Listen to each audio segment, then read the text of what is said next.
coming to this, Bradley knows his stuff.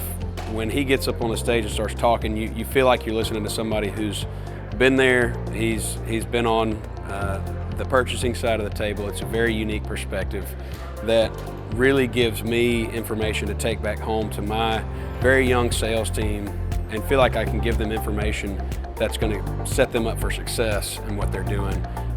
And the continued communication that Bradley's team is wanting to provide for me as a sales manager and my sales team.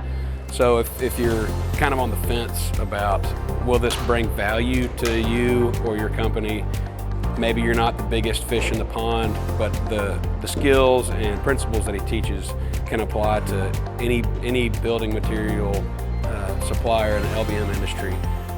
His team really knows what they're doing and they want you to succeed. So if you're on the fence about it, my vote is book your flight and get down here the next time you can, because it will pay off.